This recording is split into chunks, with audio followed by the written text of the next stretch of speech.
Қымбатты телекөрермен, біз бағдарламамызда одан әрмен студия мейманның сұхбатымен жалғастыратын боламыз. Бүгінгі біздің студиямыздың қонақтарын таныстырып өтейін.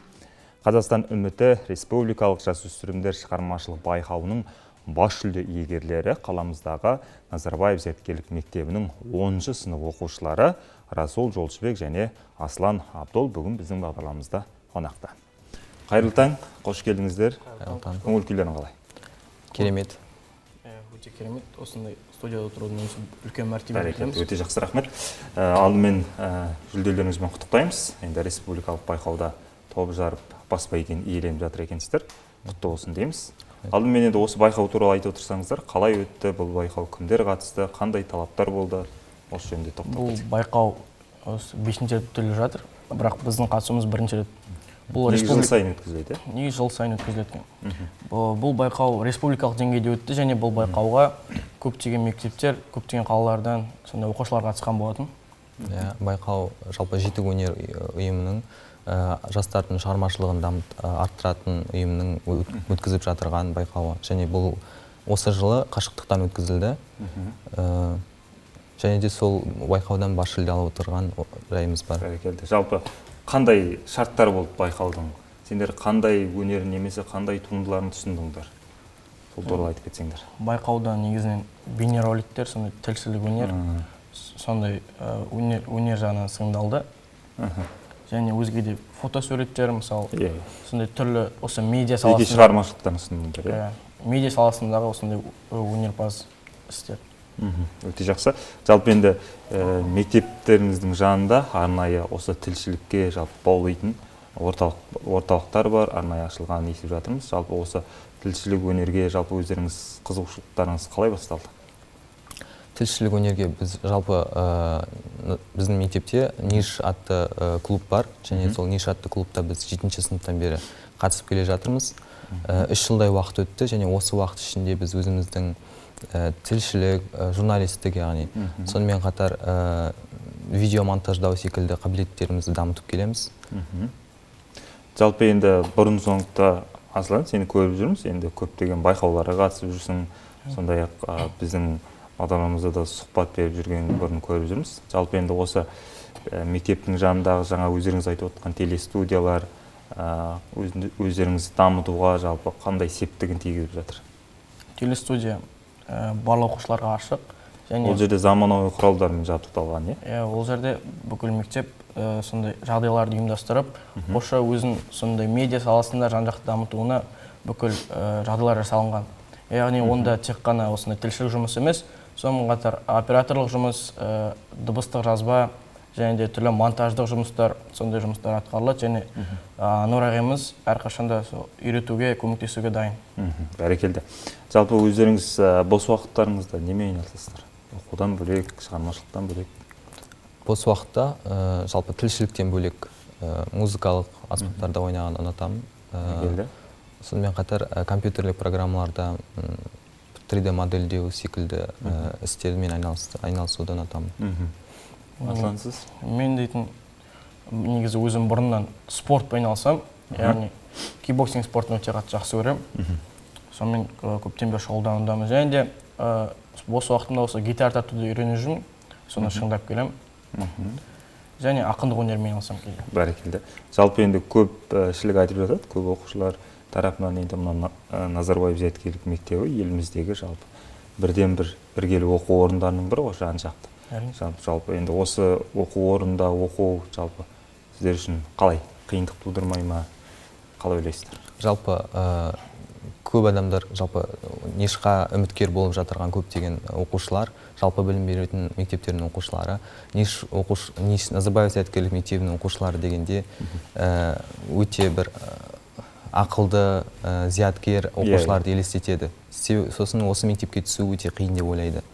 Әрине, Назарбаев зияткерлік мектебінде оқуды алып жүру жалпы білім беретін мектепке қарағанда қиынырақ, және де тек қана бұнда оқуған емес, сонымен қатар өзіңнің жеке қабілеттеріңді, шығармашылық қабілеттеріңді дамытатын курстарға қатысуыңа болады. Бірақ енді оқитын адамға қиын емес деп ойлаймын. Оқуларыңыз қалай болып жатыр қазір? Оқуларымыз жақсы қазір. Бірақ әртүрлі салалармен айналысып, түрлі жасөспірім болғасын, түрлі жаққа қызығушылық болады, әртүрлі өзін шыңдап, өзіңді мына жақта, ар жақта көріп, сөйтіп. Яғни бір жақсы шектелмейміз дейсіздер. Бір жақсы шектелмейміз, иә. Өте жақсы, керемет. Жалпы енді өздеріңіз білесіздер, алда еліміздің, жалпы Қазақстанның ең ұлық мерекесі, тәуелсіздік мерекесі келе жатыр ғой. Жалпы бүгінгі бағдарламамызда осы тәуелсіздік мерекесі қарсаңына арналып отыр. Жалпы өздеріңіз осы тәуелсіздік деген ұғымды қалай түсінесіздер? Тәуелсіздік дегеніміз ол дейтін өзіңнің құқығыңның, өзіңнің тіліңнің, егемендігіңнің, мәдениетіңнің болуы, өзіңнің салт дәстүріңді өзің ешкімнен қорықпай, сенімді түрде өзің ұстануың деген мағынаны білдіреді. Тәуелсіздік деген менің ойымша, осы тәуелсіздік біздің еліміздің ең үлкен жетістіктерінің бірі деп ойлаймын. Өйткені осы тәуелсіздіктің арқасында біз қазір білім алып жатырмыз, біз қазір біртұтас ұлт болып жатырмыз. Тәуелсіздік ең бағалы құндылық деп білемін. Бәрекелді, өте жақсы. Жалпы енді жаңа өздеріңіз де айтып отырсыздар, енді тек мектепте сабақтан бөлекте басқа шығармашылықпен айналысамыз, әртүрлі шараларға, жалпы іс-шараларға қатысамыз, сондай-ақ жаңа мектептің жанындағы ашылған жаңа телестудияларда да өздеріңіздің жұмыстарыңызды көрсетіп келе жатыр екенсіздер. Өте жақсы, керемет. Енді мына бір байқауға қайтып оралсақ, жалпы бұл байқау қашықтықтан өткізілді деп жатырмыз. Бұның қашықтықтан өткізудің жалпы бұған дейін қалай өтті, және қашықтықтан өткізілген кезде өзіндік бір қиындықтары болды ма? Сол туралы айтып өтсеңіздер. Және сіздердің дайындаған өнімдеріңіз қандай тақырыпқа арналды, қандай фото, видео жолдадыңыздар? Соны айтып кетсеңіздер. Бұл байқау қашықтықтан өткізілді, және көбінесе осындай бейнеролик байқаулар өзіміз түсіріп, іштен монтаждап, барлығын өңдеп, содан кейін жіберетін боламыз. Негізі екеуміз екі түрлі тақырыпта бейнеролик түсірген болатынбыз. Менің бейнеролик тақырыбым ол әскер медиа, яғни мектептегі осы әскери клубтың дайындығы, соның өмірі жайлы болған. Бәрекелді. Мен бұл жобаға өзімнің елбасы ізімен атты жұмысыммен қатыстым. Және ол жұмысым былтырғы уақыт, яғни былтыр жасалған болатын. Ол жұмыста мен елбасымыз Нұрсұлтан Әбішұлы Назарбаевтың жүріп өткен жерлерімен, ізін қалдырған орындармен Атыраудағы сұхбат жасасып, сол жердегі болып жатырған іс-әрекетті видеоға түсіріп, сол жерде интервью, яғни адамдармен сұхбат жүргіздім. Өте жақсы, керемет. Енді өздеріңіз айтып отырсыздар, енді тәуелсіздік туралы ой толғауларыңыз өте әдемі. Жалпы енді болашақта осы еліміздің қай саласында қызмет етіп, сол қай саланы дамытуға үлес қосам деп ойлайсыздар? Әрине, дамыту керек салалар көп, соның ішінде экологияны дамытам ба деп ойлаймын. Себебі Қазақстанда біздің кең-байтақ жерімізде өте әдемі табиғи жерлер өте көп. Және де сонымен қатар шешілмей жатқан әртүрлі проблемалар бар. Соның ішінде мысалға өзіміздің Каспий көлінің... Өңірімізде де бар дейсіз ғой? Сол Каспий көлінің ластануы, сонымен қатар өзіміздің жайықтың суының тартылуы, сол проблемалар шешсем ба деп ойлаймын. Бәрекелді, өте жақсы, керемет. Ал мен негізі осы тәуелсіздікті сақтап қалу үшін әрқашан дамып отыру керек мемлекет. Сол үшін ғылым саласы өте маңызды деп ойлаймын. Бірақ онымен қатар жалғыз ғылым ғана емес, онымен әскери салада осы елімізді қорғап, еліміздің біртұтастығын сақтап, елімізді бөгде жаулардан қорғау үшін осы әскери күштер өте үлкен рөл ойнайды деп ойлаймын. Бірақ сол екі саланың біреуіне барсам ба деймін, сол екі сала қатты қызығушылық танытамын. Бәрекелді, өте жақсы, керемет. Қызығушылықтарыңыз арта берсін. Осы әдемі жоспарларыңыз орындалсын деп тілек білдіреміз. Енді өздеріңіз оқумен қатар жалпы шығармашылықпен де айналысады екенсіздер. Бүгінгі біздің бағдарламамызда жалпы қонақ кәде ретінде біз келген қонақтардан міндетті түрде қонақ кәде сұраймыз. Сондықтан бізге қандай тартуларыңыз бар? Мұқағали Мақатаев атамыздың отан туралы өлең бар еді. Соны айтып өтсем, тәуелсіздікке орай. Мен оның түнін сүйем, күнін сүйем. Ағынды өзен асқартау көлін сүйем. Мен оның қасиетті тілін сүйем. Мен оның құдіретті үнін сүйем. Бар жәндігін сүйемін қыбырлаған, бәрі маған отан деп сыбырлаған. Жаным менің кеудемді жарып шықты, бос торғайы бол оның шырылдаған. Отан, отан, мен сені мәңгілікке сүйіп өтем. отанды сүйген де күйік екен, отанды сүймеуің де күйік екен. Ой, бәрекелді, өте жақсы, керемет. Расул, сіз енді қара домбыраңызды алып келген екенсіз. Бізге бір ән немесе күй орындап бергелі отырған сияқтысыз. Ата толғауы күйін тартсам әдемі.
Ой, бәрекелді, өте керемет. Рахмет көп-көп.